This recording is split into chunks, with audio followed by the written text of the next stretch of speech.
Welcome two classes bye विजेता। और आज बात करेंगे रिटेल स्टोर लोकेशन के बारे में।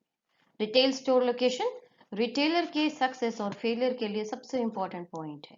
लेकिन उससे पहले मेहरबान और कदरदान, please like my video, share the content if you like it, and please do subscribe if you have not subscribe to my channel yet.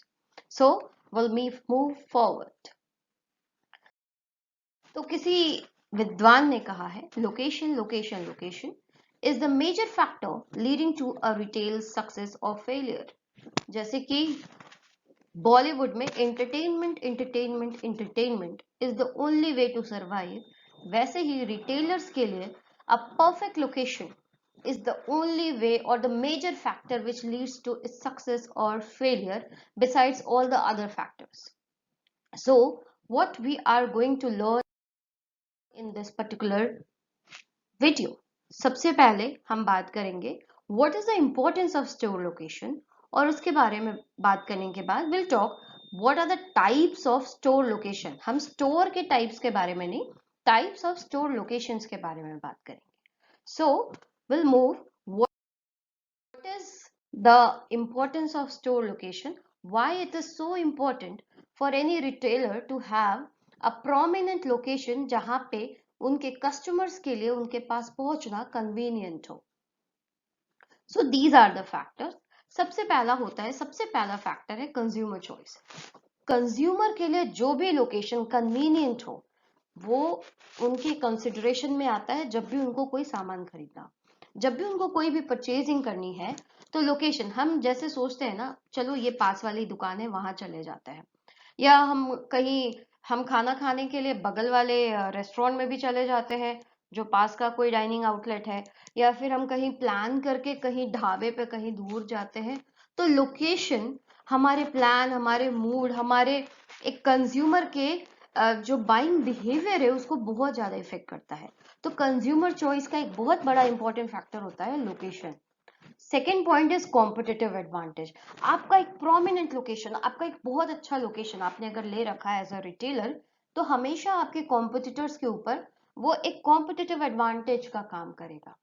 जैसे मान लीजिए आपका आपका जो स्टोर है वो ऐसी जगह पे है जहां पे जितनी भी फैक्टर्स रिस्पॉन्सिबल है रिटेलर्स को, कंज्यूमर्स को आप तक पहुंचने के लिए, चाहे वो एक्सेस का रास्ता हो, चाहे लोकेशन विजिबिलिटी हो, ये सारी चीजें अगर आप बहुत ज्यादा विजिबल है और बहुत ज्यादा इजीली एक्सेसिबल या कन्वीनियंट लोकेशन पे है, तो कंज्यूमर्स आपके पास ज्यादा आएंगे और ये आपके कॉम्पिटिटर्स के ऊपर आपका बहुत बड़ा कॉम्पिटिटिव एडवांटेज हो सकता है।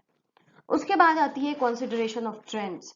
लोकेशन बहुत बार ट्रेंड्स को भी डिपिक्ट करती है। किस तरह का location, structural changes in the mindset और सोशल चेंजेस जब भी आते हैं, तो ट्रेंड का मूवमेंट किस तरफ से हो रहा है, मतलब लोग शॉपिंग के लिए बाहर जाना पसंद करते हैं या किसी तरह के रीजनल शॉपिंग कर रहे हैं। जैसे आपको शॉपिंग, जो दुकानें सजी रहती है ना, लोकेशंस वैसे होते हैं, आपको लग जाएगा कि हाँ दी अभी कुछ कोई फेस्टिवल आ रहा है, या किसी तरह का पर्टिकुलर फैशन है, या किसी तरह के मूड में है, किसी तरह का ट्रेंड है जो कंज्यूमर्स एंजॉय कर रहे हैं। और उसके साथ साथ में लोकेशन आपको उस ट्रेंड को लिव करने के लिए काफी हेल्प करता है। प्लस लोकेशन बहुत हाई इन्वेस्टमेंट फैक्टर है। एक रिटेलर के लिए सबसे ज्यादा इन्वेस्टमेंट जो उसका जाता है, जो फिक्स इन्वेस्टमेंट है, वो उसके लोकेशन में आता है। एवरी नाउ एंड डे आप अपना लोकेशन चेंज नहीं करते, आप हमेशा बदलते नहीं रहते कि ये वाली दुकान बगल गली में चली गई है, तो वो जब भी बगल गली में जाती है you lose your business, right. तो आप जो लोकेशन एक बार चूज करते हैं, आप सोचते हैं कि आप उस जगह पे स्टिक करके रखें और काफी लंबे सालों तक रहें। तो अगर आपको ये डिसीजन एक बार लेना है तो इसमें बहुत इन्वेस्टमेंट जाता है, in capital terms, in rental terms, plus your involvement, how much you are involve into this decision. So it is a very high investment decision. और आप, क्योंकि हम लाइफ टाइम में, एक रिटेलर ऐसा भी हो सकता है कि वो वंस ही ये डिसीजन ले, तो इसीलिए इसमें बहुत हाई इन्वेस्टमेंट जाता है, because ultimately we are buying a property और renting a property which is not going to move. So वहां इन्वेस्टमेंट का लेवल बहुत हाई होता है, plus it is an asset. ये आपके लिए एक प्रॉपर्टी, एज अ रिटेलर आपके लिए एक प्रॉपर्टी एसेट है। कोई दुकान नहीं चला आपका, आपका रिटेलिंग बिजनेस नहीं चला, तो at least this asset will help you, जो आपके लॉसेस को कवर करने के लिए, या फिर जिस दिन भी आप वाइंड अप कर रहे हैं, तो दिस एसेट विल वर्क, आपके बैलेंस शीट को थोड़ा अप लेवल करेगा, थोड़ा अपलिफ्ट करेगा, तो ये आपको हेल्प करता है। तो दीज आर द थिंग्स जो आपको कंसिडर करना है जब भी आप लोकेशन चूज कर रहे हैं, because these are the things which make this decision so very important. So we'll move to the next topic. What are the types of retail locations? तो retail location दो तरह के होते हैं, पहला होता है अनप्लान्ड और दूसरा होता है प्लान्ड मार्केट। तो प्लान्ड मार्केट क्या होता है, अनप्लान्ड मार्केट क्या होता है? अनप्लान्ड मार्केट में हम बात करते हैं मेन मार्केट एरिया की। ज्यादातर जो मेन मार्केट एरिया जिसको कहते हैं कि जैसे मान लो कि जहाँ पे लोग रहने लगे, इनिशियली जब उन्होंने अपना रहना उस पर्टिकुलर प्लेस में रहना स्टार्ट किया, पास पास में अगर कुछ लोगों ने अपना बिजनेस स्टार्ट कर दिया और धीरे धीरे वो एक एस्टैब्लिश्ड मार्केट हो गया, तो वैसे एरिया को हम अनप्लान्ड मार्केट कहते हैं। मतलब वहां कोई प्लानिंग नहीं करी, बकायदा एक ऑर्गेनाइज रिटेलिंग वहां पे नहीं होती, मेरी दुकान नीचे दुकान ऊपर मकान, इस तरह का कॉन्सेप्ट नहीं, ऊपर लोग रहते हैं, नीचे में दुकानें चल रही होती हैं, कहीं पे किसी और एक फॉर्मेट का स्टोर है, कहीं दूसरे फॉर्मेट का स्टोर है, तो वैसे मार्केट को हम अनप्लान्ड मार्केट एरिया कहते हैं। लेकिन किसी भी पर्टिकुलर एरिया जहां पे अनऑर्गेनाइज रिटेलिंग चलती है, वहां पे अनप्लान्ड मार्केट का साइज प्लान्ड मार्केट साइज से काफी बड़ा होता है और वहां पे वैरायटीज भी बहुत ज्यादा होती है। तो अनप्लान्ड मार्केट एरिया में हम कंसिडर करते हैं मेन मार्केट एरिया को, इसके अलावा नेबरहुड बिजनेस जिसको कि हम सेकेंडरी बिजनेस एरियाज कहते हैं, स्ट्रिप क्लस्टर्स को, और आइसोलेटेड शॉपिंग एरियाज को भी। इसके बारे में आगे बात करते हैं। प्लान्ड मार्केट एरिया में हम एक ऑर्गेनाइज प्लान्ड वे में शॉपिंग सेंटर्स को डेवलप करते हैं, जिसमें कि हमने एक बकायदा प्रॉपर प्लानिंग कर रखी है कि यहाँ पे कौन सा मर्चेंडाइज होने वाला है, हमारे असॉर्टमेंट का मिक्स कौन सा होने वाला है, किस तरह के प्रोडक्ट और किस तरह के सर्विसेज हम वहां पे डिलीवर करने वाले अपने कस्टमर्स को। तो इनका एक बकायदा एक पूरा प्लानिंग होती है, तो इसको हम प्लान्ड मार्केट एरिया कहते हैं। Planned market area basically land के जो लोकेशन हम चूज कर रहे हैं या जो लोकेशन पे हम बना रहे हैं, वहां पे प्लानिंग करके बनाई गई होती है। वहां पे ऐसे नहीं कि चलो हम वहां पे एक दुकान खोल लेते हैं, no it's not like this. Planning करके वो बकायदा उस एरिया को बहुत सारे लोग उसमें मिल करके and they plan to develop that particular area, plan particular area. और वो एक शॉपिंग कॉम्प्लेक्स हो सकता है, एक शॉपिंग सेंटर हो सकता है, या एक ऑर्गेनाइज मार्केट हो सकता है। सो इसको थोड़ा डिटेल्स में जानते हैं। तो मेन मार्केट एरिया के क्या कैरेक्टरिस्टिक्स है? मेन मार्केट एरिया जैसे आपको बताया कि जहां पे लोग रहना स्टार्ट करते हैं, इनिशियली हैबिटेट उनका जहां से स्टार्ट होता है, वहां आसपास में जो एरिया मार्केट जो डेवलप कर लेते हैं उसको हम मेन मार्केट एरिया कहते हैं। तो उसके कुछ कैरेक्टरिस्टिक्स हैं। द कैरेक्टरिस्टिक्स आर, सबसे फर्स्ट इज कि वहां पे क्या होगा, it is a major market of the city. It is the major market of the city where most of the business transactions take place. Second, वहां पे जो वैरायटी ऑफ स्टोर्स रहेगी वो बहुत ज्यादा रहेगी। Variety of may be because it is a centralise location, तो वहां पे डिफरेंट डिफरेंट असॉर्टमेंट्स आपको मिलेंगे, वैरायटी ऑफ कस्टमर सर्विसेज आपको प्रोवाइड की जाएंगी, प्लस वहां पे कमर्शियल एंड सोशल फैसिलिटीज आपको मिलेंगी बहुत सारी। Convenience of transport and mobility, जो मेजर जितने भी जगह उस पर्टिकुलर सिटी व पर्टिकुलर एरिया है उनसे, उस मेन मार्केट से हर एक तरह का ट्रांसपोर्ट, हर एक तरह का रोडवे, हर एक तरह का मोबिलिटी उस पर्टिकुलर एरिया से कनेक्ट होता है। मतलब वहां पहुंचना बहुत इजी होता है। वहां लार्ज शॉपिंग स्टोर्स होते हैं और उनके पास सिलेक्टेड असॉर्टमेंट ऑफ मर्चेंडाइज होता है। चूंकि बहुत सारे स्टोर्स हैं और एक साथ बिना प्लानिंग के हैं, तो वहां पे कंपटीशन भी आपको बहुत हाई मिलेगा, हाई कंपटीशन हो सकता है। प्राइस रेंज वेरी कर सकता है, कोई होलसेलर भी हो सकता है वहां पे, कोई रिटेलर भी हो सकता है वहां पे, कोई डिस्काउंट स्टोर भी हो सकता है वहां पे। बिकॉज क्या है कि वहां उस पर्टिकुलर एरिया, उस मेन मार्केट को डेवलप ऐसा किया गया, या लोगों ने रहते रहते उसको ऐसा डेवलप कर दिया कि everyone wants a store over there, because people generally tend to go in that particular area, that is the main market of that particular city। और जितने भी कंज्यूमर्स, जितने भी कस्टमर्स होते हैं उस जगह में जाना चाहते हैं, बिकॉज उनको लगता है कि उनकी जो भी नीड्स है प्रोडक्ट एंड सर्विसेज की, वहां पे वो मीट कर जाएंगे। तो जस्ट बिकॉज आपका कंज्यूमर ट्रैफिक बहुत ज्यादा है, कस्टमर का ट्रैफिक बहुत ज्यादा है, तो जो भी स्टोर्स वहां पे होंगी उनका रेंटल्स भी काफी हाई होता है और मेंटेनेंस कॉस्ट भी काफी हाई होगा। लेकिन इन सबके बाद क्योंकि भीड़ बहुत ज्यादा होती है तो वहां पे शॉप लिफ्टिंग वगैरह ये सारी चीजें भी बहुत ज्यादा होती है। तो these are the characteristics of main market area. Next is neighbourhood area. Neighbourhood area को हम सेकेंडरी बिजनेस एरिया भी कहते हैं, जो कि आपकी कैचमेंट एरिया में, मतलब उसमें जो आप जिधर जहां पे पॉपुलेशन ज्यादा रहती है उसके 2 से 3 किलोमीटर रेंज के अंडर में ही ये मार्केट को डेवलप किया जाता है।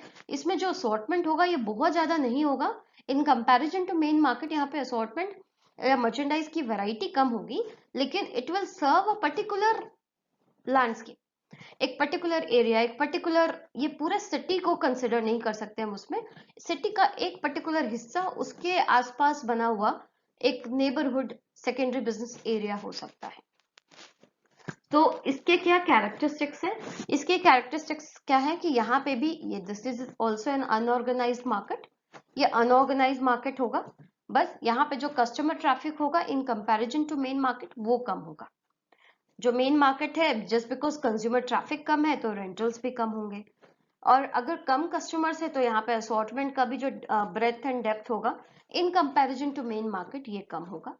Prices comparable to central market, जैसे उधर में रहते मेन मार्केट में लगभग प्राइसेस वैसे ही रहेंगे, लेकिन वैरायटी ऑफ शॉप्स रहेंगे। बिकॉज क्या है कि एक पर्टिकुलर सिटी का एक पर्टिकुलर एरिया जहाँ पे हर तरह के लोग हो सकते हैं, हर तरह की प्रोडक्ट नीड्स हो सकती हैं उसकी, तो उस प्रोडक्ट नीड्स को फुलफिल करता है। तो वहां पे variety of shops for consumers रहेंगे जहां पे वो शॉपिंग कर सके और उनके और भी जैसे जो भी प्रोडक्ट, जो भी सर्विसेज चाहिए उनको, जिस भी तरह का एंटरटेनमेंट रिलेटेड टू शॉपिंग, ये सारी चीजें वहां पे, अम्यूजमेंट एंड ऑल, ये सारी भी चीजें अवेलेबल होती हैं जो कि उस पर्टिकुलर डेमोग्राफी को फिट करती है। लेकिन वहां पे भी कंपटीशन बहुत हाई होगा नेबरहुड एरिया में, because it is somehow replica of the main market but in a smaller size. Next is isolated shopping area, sorry, isolated shopping areas होते हैं जैसे कि फ्री स्टैंडिंग स्टोर्स, जैसे कि आपको ढाबा वगैरह आपको रोड में मिल जाएगा। आप एक जो एनएच वगैरह पे, नेशनल हाईवेज पे आपको मिलेंगे कि आइसोलेटेड है, वहां और कुछ नहीं है। आइसोलेटेड पेट्रोल पंप्स हैं, आइसोलेटेड आपको उसके आसपास इन एंड आउट स्टोर मिलेगा जो कि एक रिटेल आउटलेट होता है। वो किसी चीज से नहीं है, आसपास के किसी जनरेटर स्टोर या किसी तरह का दूसरा स्टोर जो एंकर स्टोर है उससे उसका कोई रिलेशन नहीं होता। वो स्पेसिफिक एक पर्टिकुलर एक स्पेसिफिक नीड्स को फुलफिल करने के लिए और बहुत ही नैरो कस्टमर बेस को सर्व करने के लिए एक फ्री स्टैंडिंग स्टोर की तरह होता है। उसको आइसोलेटेड कहते हैं, मतलब अलूफ, अलग सा रहता है। आप किसी शॉपिंग कॉम्प्लेक्स को आसपास नहीं देखेंगे, आप कोई बहुत बड़ा शॉपिंग एरिया नहीं देखेंगे उसके आसपास। वो एक स्टैंड अलोन स्टोर होता है। तो इसके एडवांटेजेस क्या है? Just because it is a stand alone store तो आसपास कोई कंपटीशन नहीं होता, so no competition. Low rental, because आसपास कोई नहीं है तो कोई कंपटीशन नहीं है तो automatically rent will go down. Flexibility है, हम अपने हिसाब से जैसे भी रख सकते हैं स्टोर को। विजिबिलिटी, बिकॉज सिंगल स्टोर है पूरे रोड में, ऑब्वियसली उसको विजिबल होना है। फैसिलिटी अडेप्टेशन होता है, हमको जिस तरह के हमारे कस्टमर की नीड है हम उसके हिसाब से उसको उसमें फैसिलिटीज एड ऑन कर सकते हैं। पार्किंग तो पूरी अपनी ही है because there is no other store जो हमसे पार्किंग के लिए लड़ाई करने वाला है उस जगह पर। और कॉस्ट रिडक्शन होता है बिकॉज हम किसी और से compete नहीं कर रहे, तो हमको अपनी फैसिलिटीज अपने रिसोर्सेज के हिसाब से और अपने कंज्यूमर के नीड्स के हिसाब से हम उसको ऑल्टर कर सकते हैं। लेकिन डिसएडवांटेजेस क्या है? डिसएडवांटेजेस क्या है? सबसे पहला कि कौन आपके स्टोर में आएगा। आप मतलब एक अलग सी एक स्टोर है, एक अलग सा एक शॉप है जिसमें एक पर्टिकुलर नीड को ही फुलफिल करते हैं, आगे और किसी नीड के बारे में बात नहीं करते, तो कस्टमर्स को अट्रैक्ट करना बहुत डिफिकल्ट होता है। एक अकेला स्टोर है, उसका एडवर्टाइजिंग कॉस्ट भी ज्यादा होगा बिकॉज उसके मतलब कोई भी शेयरिंग कॉस्ट नहीं देने के लिए रेडी होगा, ऑपरेटिंग कॉस्ट भी आपका कोई शेयर नहीं करेगा, प्लस उसकी ओनरशिप पूरी कंप्लीटली आपकी होगी। ओनरशिप आपकी अगर होती है तो ठीक है, ओनरशिप होना तो अच्छी बात है, आप सोचेंगे, लेकिन ओनरशिप होने से आपकी लाइबिलिटी भी आपकी ही पूरी की पूरी है। और customers like variety in shopping जो उनको वहां पर नहीं मिलने वाली है। So these are the advantages and disadvantages of isolated shopping areas. उसके बाद next is अनप्लान्ड मार्केट में ही जो फोर्थ कैटेगरी होती है वो होती है स्ट्रिप क्लस्टर्स। स्ट्रिप क्लस्टर्स जो आप देख सकते हैं कि आपके घरों के बाहर एक पतली पतली रेहड़ियों में लेकर के लोग सामान बेचने के लिए आ गए, एक लाइन से लगी हुई है लंबी दुकानें, आप वहां से गुजरते जाए, वो छोटी छोटी रेहड़ियों में अपनी दुकान लगाए हुए और कुछ कुछ एक सिंगल प्रोडक्ट को बेच रहे हैं। उनके पास कोई बहुत वैरायटी अवेलेबल नहीं होती, फल वाला, सब्जी वाला, छोटे मोटे बच्चों के खिलौने बेच रहा है, कोई कोई प्लास्टिक के खिलौने बेच रहा है, कोई बकेट्स वगैरह बेच रहा है, कोई छोटा छोटा स्टोर, ये कपड़ों की दुकान लगा ली। तो वैसे क्या होता है कि वो मतलब जहां लोग रहते हैं रेसिडेंस के आसपास छोटी छोटी रेडियो में ठेले कुंचे लगे हुए होते हैं और उस तरह से वो अपने क्लस्टर्स में छोटा छोटा क्लस्टर्स बना करके और स्टोर डालते हैं। इसको हम लोग रिबन सेंटर्स भी कहते हैं। रिबन सेंटर्स बिकॉज वो लंबे एक लाइन से लगे हुए होते हैं, उनको हम रिबन सेंटर्स भी कहेंगे। और दूसरा उसका कैरेक्टरिस्टिक्स क्या होता है स्ट्रिप क्लस्टर का, कि दे आर वेरी स्मॉल और उनमें बहुत कन्वीनियंस होती है शॉपिंग की, because we know that particular person, we have a particular like short of relationship with that person, क्योंकि रोज वहां पे आता है, अपनी रेडी लगाता है और रोज हम देखते हैं घरों घरों के अपने आसपास में होता है। तो वहां पे शॉपिंग करना बहुत आसान होता है और बहुत आपके घर के आसपास होता है, तो वहां जाके कन्वीनियंस ऑफ शॉपिंग बहुत ज्यादा है। प्लस ये आइसोलेटेड स्टोर है, मतलब ये छोटा छोटा, एक सब्जी वाले, दो सब्जी वाले, ऐसे एक फल वाला, पर बहुत बड़ा कोई मार्केट नहीं है ये, इसीलिए इट इज आइसोलेटेड स्टोर भी आप उसको कह सकते हैं कि आइसोलेटेड स्टोर की तरह काम करता है और एक बिग मार्केट प्लेस को फॉर्म नहीं करता। So these are the types of unplanned market. और जब हम प्लानिंग करके मार्केट बना रहे हैं, तो प्लानिंग करे हैं तो प्लानिंग के हिसाब से जो मार्केट का कैरेक्टरिस्टिक्स होगा वो होगा कि हमने बेसिकली इस मार्केट को डेवलप करा है एक ऑर्गेनाइज रिटेलिंग को प्रमोट करने के लिए। जब भी हम प्लान मार्केट एरिया के बारे में बात करते हैं तो हमने पहले से एक ब्लूप्रिंट बना लिया होता है कि कितने तरह के मर्चेंडाइज होंगे, कितने तरह का एंटरटेनमेंट सेंटर होगा वहां पे, कितने तरह का आप कितनी पार्किंग के लिए जगह छोड़ने वाले हैं, G3 होगा, G4 होगा, किस तरह का प्लानिंग रखते हैं आप बिल्डिंग की, वहां पे खाने की जगह होगी, वहां मल्टीप्लेक्स होगा, एंकर स्टोर होगा, कोई जनरेटर स्टोर होगा, किस तरह की प्लानिंग करते हैं। वो पूरा मार्केट बनाने से पहले आप उसका बकायदा एक ब्लूप्रिंट बनाते हैं और ब्लूप्रिंट बनाने के बाद ही आप उस प्लान मार्केट एरिया को डेवलप करते हैं in order to promote organise retailing. So it has to have an objective of balance assortment of products. ऐसा नहीं कि हम सिर्फ कपड़ों की दुकान लगा दे, ऐसा भी नहीं सिर्फ जूतों की दुकान लगा दे। तो it has to have a balance of assortment, plus it should complement merchandising effort. Complement merchandising effort का मतलब क्या होता है कि अगर कोई कपड़े की दुकान है तो बंदा कपड़ा खरीदा, उसके बाद क्या खरीदता है, किसी की शादी होने वाली है तो बंदा शेरवानी खरीदा, उसके साथ उसको मैचिंग जूते चाहिए, तो बगल में जूते की दुकान है, एक दूसरे को कॉम्प्लीमेंट कर रहे हैं। जूता खरीद लिया, उसके बाद हो सकता है इसको कुछ मेकअप का सामान चाहिए, तो आज के उसके बगल में कोई मेकअप का स्टोर हो। तो इस तरह से स्टोर्स एक दूसरे को कॉम्प्लीमेंट करते हैं वहां पे, तो एक कॉम्प्लीमेंट्री स्टोर्स भी रहेंगे आसपास। प्लस स्टोर का पूरा एक इंटीग्रेटेड प्रमोशनल एफर्ट्स भी हो सकता है, मतलब हम चाहे तो पूरा शॉपिंग कॉम्प्लेक्स का ही एक एडवर्टीजमेंट प्लान कर सकते हैं। फॉर एग्जाम्पल अगर हम रांची की बात करें तो हम पूरा का पूरा न्यूक्लियस मॉल को प्रमोट कर सकते हैं। सो it has potential of integrated promotional efforts. उसके बाद next thing which is most important, किसी भी प्लान मार्केट एरिया के पास एक एंकर या एक जनरेटर स्टोर जरूर होता है। एंकर स्टोर या जनरेटर स्टोर वैसे स्टोर्स को कहते हैं जो कस्टमर ट्रैफिक को ड्राइव करता है बाय मींस ऑफ इम्पल्स, मतलब उसको देख के लोग खींचे चले आए, वैसा टाइप का कॉन्सेप्ट होता है वैसे स्टोर्स का। जैसे एक हमको आपने अक्सर देखा होगा कि एक बड़ा सा डिपार्टमेंटल स्टोर है, उसके बाहर उसने आइसक्रीम पार्लर लगा रखा है, आइसक्रीम वाले की एक रेडी लगी हुई है और बच्चों हो सकता है बस वो आइसक्रीम खाने के लिए और लोग अंदर फिर जाकर के डिपार्टमेंटल स्टोर में फूड या ग्रोसरी की शॉपिंग करने लगे।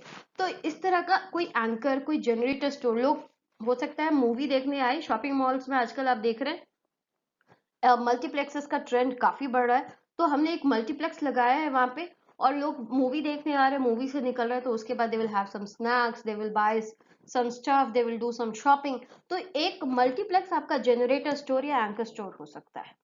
तो प्लान मार्केट एरिया में हम हमेशा ध्यान रखते हैं कि कोई ना कोई एंकर या जनरेटर स्टोर वहां जरूर हो, और पार्किंग की फैसिलिटी होनी चाहिए, बिकॉज वहां पे क्या होता है कि लोग काफी वक्त बिताते हैं, टाइम स्पेंड करते हैं। तो और जब भी हम ऑर्गेनाइज रिटेलिंग की बात करते हैं तो वहां पे हम बात करते हैं कि लोग जितना भी प्लान करके आए हैं कि मुझे इतना खर्च करना है, वो उससे जरूर ही ज्यादा करके जाएं, तभी एज अ रिटेलर हमारा मकसद पूरा होता है कि कस्टमर जो प्लान करके आए वो भी खरीदे, वो खुश रहे, सेटिस्फाइड रहे। प्लस एडिशनली हमारा स्टोर इतना ब्यूटीफुल, इतना अट्रैक्टिव और इतना इम्पल्स क्रिएटिंग होना चाहिए कि लोग जितना प्लान नहीं भी करके आए वो भी एडिशनली खरीद करके जाए, और एज अ रिटेलर हम तभी सक्सेसफुल होते हैं। तो प्लान मार्केट एरिया में इस तरह के बहुत सारे कैरेक्टरिस्टिक्स होते हैं जो इस मोटिव को प्रमोट करने में काफी हेल्प करते हैं। So thank you very much. अगर आपको कोई क्वेश्चन है, any query you have, you can write to me at vijeta.rwc.com, rwc@gmail.com, very sorry, or you can comment in the comment box. Thank you very much.